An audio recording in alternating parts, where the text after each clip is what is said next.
All I gotta say is, X Factor, I was rooting for you. It's a joke. It's a joke. It's a joke.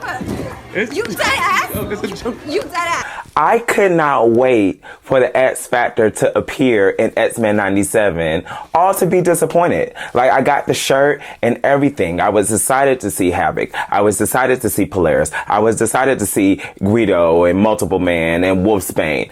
I could not wait to see how the X Factor was going to maneuver throughout this show. And now it's like, damn, I got duped. Shaking my head downtown in disgust. You fought niggas disappoint me. Shaking my damn head, yo. What the fuck is you talking about, my guy? The X Factor, they're ops. I kind of figured that the X Factor were going to step in while the X-Men were scattered throughout time. They needed a mutant superhero team to deal with mutant threats and also deal with threats towards mutants. But I was highly disappointed to know that the X Factor were rounding up mutants, putting collars on mutants, and detaining them. Hey, yo, what the fuck? That's not what we're supposed to be doing, X Factor. Havoc, I'm looking at you with a little side eye. See, you made me look an ass up in there. It's not fucking funny, bitch. Polaris, we'll talk on Polaris later on in the video, but I'm not surprised when it comes to Valerie Cooper. I told you guys last season, Valerie Cooper is full of shit. She cannot be trusted. Last season, we saw Valerie Cooper do a whole entire alliance with both Bastion and Mr. Sinister. So are we surprised that Valerie Cooper is one of the main founders of the X Factor and it's mainly her idea to be rounding up mutants and detaining them and slapping a collar around their necks? And they had a lot of my faves locked up. We saw Dust, we saw Monet, we saw Sync, we saw the Stepford Cuckoos. All three of my girls were separated with collars around their neck. I don't know what to think. I am so disappointed in the X Factor.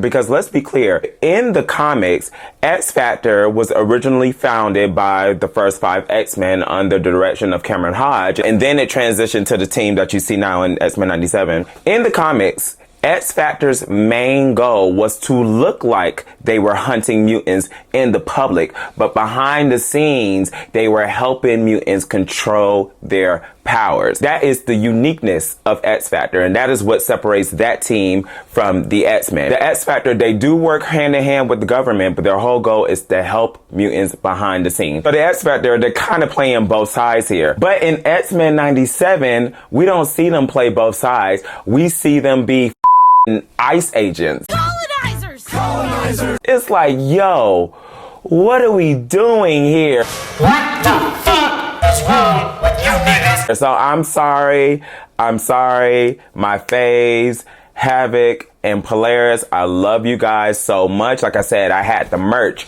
ready. I could not wait to see X Factor on screen. But I gotta change my shirt. And then we'll hop into the review of X-Men 97, Season 2, Episode 2. So theme song, and I'm gonna have a whole new shirt when we come back.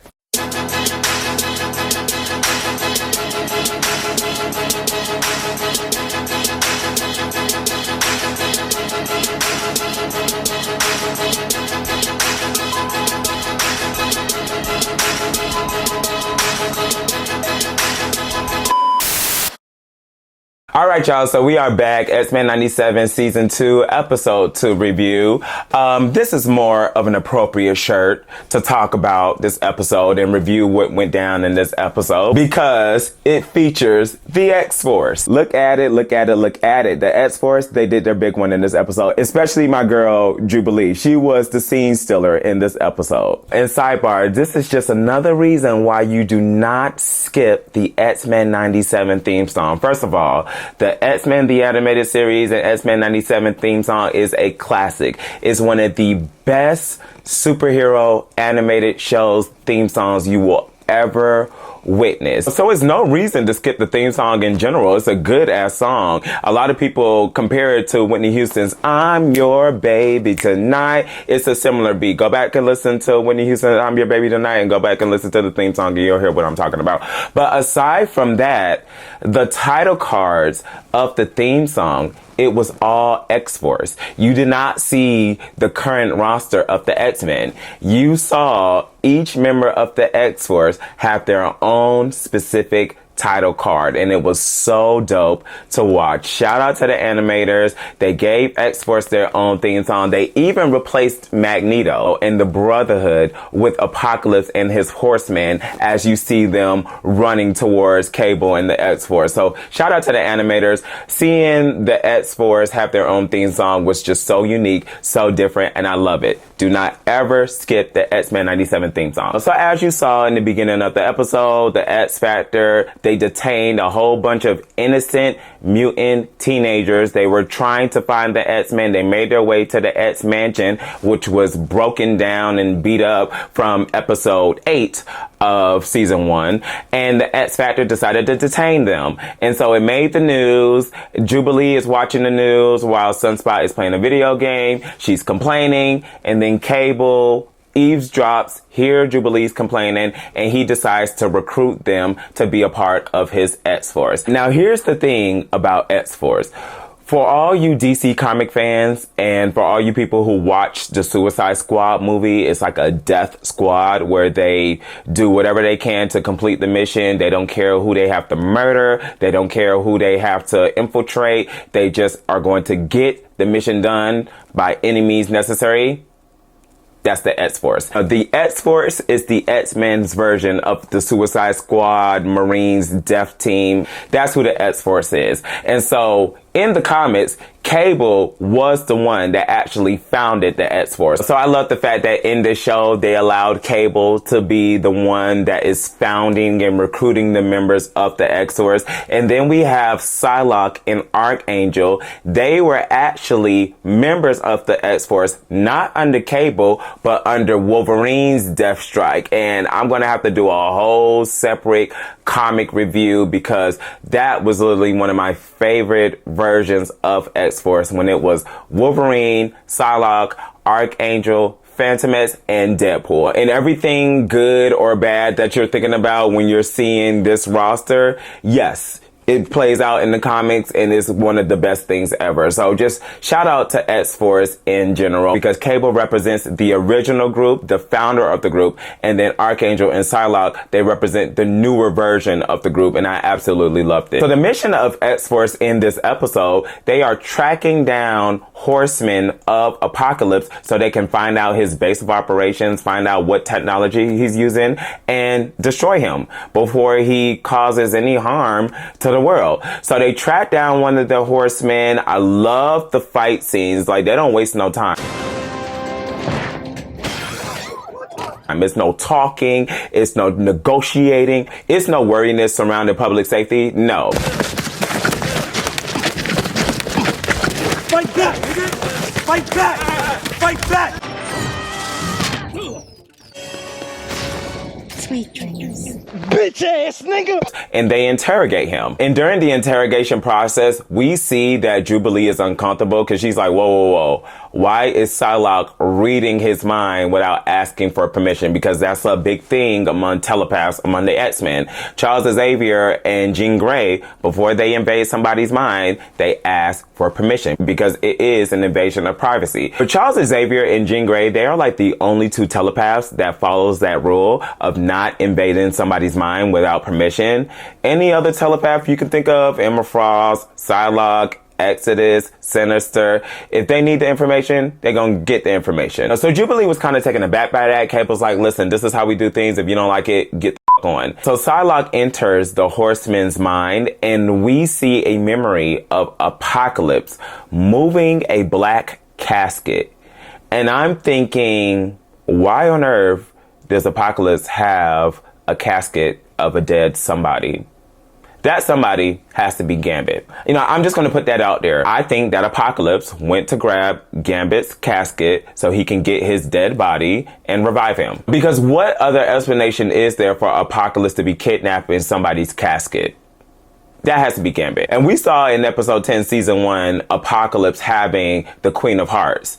That's Gambit's card. So I think that Apocalypse is going to revive Gambit. That's my theory, but let's move on. So after Psylocke gains as much information from the Horseman's mind, Cable instructs Archangel to shoot him. Yeah, double homicide. Both Jubilee and Sunspot, they are standing there shook because they're like, oh my God, they just murdered this Horseman of Apocalypse. I didn't know that they were going to do things like this. And Cable's like, yeah, that's what we do. We don't have time for a full investigation. The X-Force, they do not have time for a redemption arc. They get what they need and they kill their enemies and they keep it pushing. And I'm glad that we get to see X-Force and how they operate in murdering their enemies because it makes the audience decide which team are you gravitating towards to. We see the X Factor. They are pretty much kidnapping mutants, detaining them, putting collars around their neck for no reason. And then we see X-Force, they are cold-blooded killers. They are murdering their enemies without no type of investigation, no type of context, no type of nuance. They just kill people and they keep it pushing. Because the X-Men are scattered in time, you're going to be asking yourself, which team am I with the most? Is it the X Factor or the X-Force? You're going to be side-eyeing a lot of the operation between these two teams because they do things distinctly different from the X-Men. So that's just something you as an audience member have to wrestle with. Are you team X Factor or are you team X-Force? So then in the episode, we see Emma Frost. Emma Frost is in the building. The X-Force goes to Emma Frost because they need information. Psylocke saw in the Horseman's memories that his last contact was with Emma Frost. And Jubilee deduced it like, oh, because he has diamonds in his memories and she is the Diamond Queen, she can turn her skin into diamond. He had to have a counter with Emma Frost, and they were right. And I just love Emma Frost in this moment because she is unbothered and she is unfazed. The X-Men saved your life in Genosha. As well as their heroic image. And you have Cable, he's trying to be mean, he's trying to be intimidating, he's raising his voice, he's getting aggressive. And then you have Jubilee, she's trying to be as serious as possible. Yes, she's younger than Emma Frost, but she's trying to approach her as a grown woman. And Emma Frost is sitting in her chair, unfazed, unbothered. oh, you're serious. And you're terrified. I absolutely love Emma in this moment. And we see a couple of seconds of Emma Frost flirting with Cable saying, yeah, I can make you bark. And I'm like, Though I wouldn't mind making you bark. Woof. Weird. So Emma Frost guides the X-Force to an abandoned warehouse where Emma and that Horseman, they were operating, doing business. But the problem is, Emma Frost, she sets up the X-Force because who's there waiting for them? X Factor. So this is just another reason why I know I'm going to enjoy this season more. Similar to what I said in episode 1, we're going to see more mutant versus mutant fight scenes. In season 1, it was mainly just the X-Men versus Sentinels, and then they fought Bastion, and then, you know, they fought Magneto, and then we saw a fight between Madeline Pryor. But in this season, we're going to see more teams versus teams. We're going to see various mutants fighting other mutants, and we get to see their powers from each individual mutant or each individual team of mutants on full display, and I absolutely love it. This was a good ass fight scene because you got X-Force, who are a bunch of killers. We see Cable put a bomb on Guido's back and it was going to explode and damn near kill him. You see Psylocke, she is literally slicing down multiple men. You see Archangel, he's literally throwing knives. They are entering this fight with no regards for human life. They are going to kill or be killed. And then the X Factor, they kind of have to adjust to that. Thank God they have somebody like Polaris on their team. I think that Polaris is the strongest team member of this version of X Factor because she's unfazed by what's going on. So they escape because Jubilee decides to use her powers and do like a full-scale blast, and that allows the X-Force to leave, but then Havoc captures Jubilee, and Roberto, he is having a whole breakdown like, yo, we gotta go back to get her. And Cable's like, listen, I know y'all in love right now, but she can take care of her own. You need to chill out. And it got to the point where Psylocke actually had to shut his mind down so they can escape. So again, we had to hand it to X-Force because they put up a fight. And like I said, they are cold-blooded killers. So they was going to play hard. They were going to be extremely aggressive. But the X-Force, they definitely underestimated the X-Factor, mainly because of Polaris, because she's not a punk and she's extremely powerful. And so then we see Havoc and Polaris, they are trying to interrogate information out of Jubilee since they captured her. In Jubilee, she is giving the both of them hell.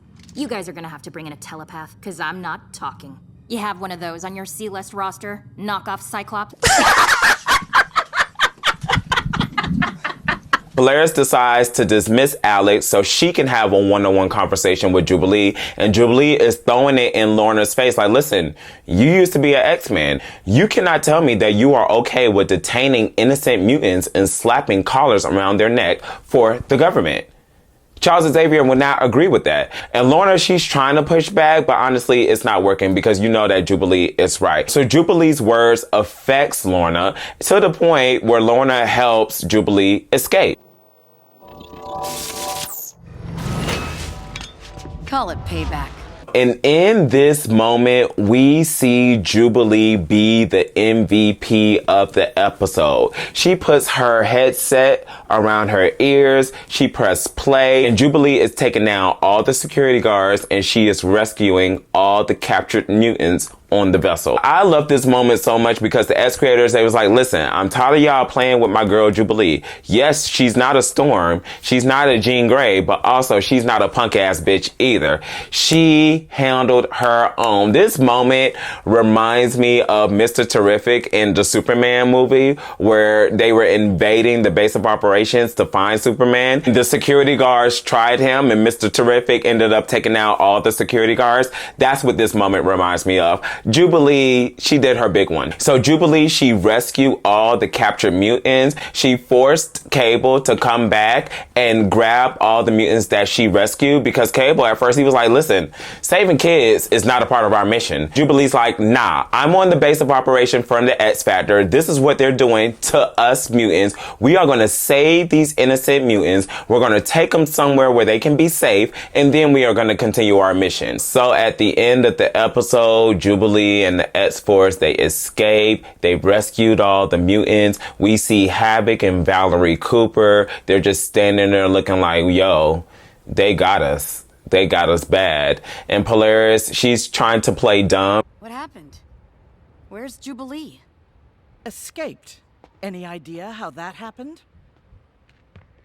X-Force's blatant acts of... And that right there just revealed a crack among the team dynamic of the X Factor. I'm pretty sure that in later episodes, Polaris is going to leave the team and she's going to rejoin the X-Men. But all in all, this was a good-ass episode and I expected it to be. Now, I knew that this season, the episodes was going to focus on what the X-Men were doing in the future and what the X-Men were doing in the past. But I was so interested to see what storylines were going to pop up in the current timeline because I knew we were going to be getting a plethora of new characters outside the X-Men, and that is what we got. We got the X-Force, we got Cable, we got Psylocke, we got Archangel, then we got X-Factor, we got Havoc, we got Polaris, we got Strong Guy and Multiple Man, and then we got characters like Emma Frost, who's not a part of any team, but she's a part of the X-Men world. They incorporated Emma Frost into the storyline, and then we seen all the captured mutants, people like Kid Omega and Sync and Monet, and like I said earlier, the Stepford Cuckoos. was like, this was an opportunity for the non-casual X-Men audience to get introduced to more mutants outside of the X-Men and outside of Magneto and the Brotherhood. So 10 out of 10 episode. Shout out to Jubilee. I have become more of a fan of Jubilee. I was never not a fan of Jubilee, but now with this episode, it was like, oh yeah, this is my girl. Like she absolutely killed it. I'm still a fan of Emma Frost, even though she's not a quote unquote hero in this episode, but it doesn't matter. I love Emma Frost as a villain or a hero. That's not going to change. I'm still a fan of Polaris, even though I'm looking at the team of X Factor, which I am so disappointed in. I could not wait to see the X Factor this season, and they turned out to be the biggest ops of this season. So I want to see what happens more with them. And also, I'm looking at Alex like, bruh, Alex, man. I'm a big Alex Summer fan. I love all the Scott brothers, and I could not wait to see how Alex was going to lead the X Factor within this season. But if y'all just going to be ICE agents towards the mutant community, y'all can f*** off.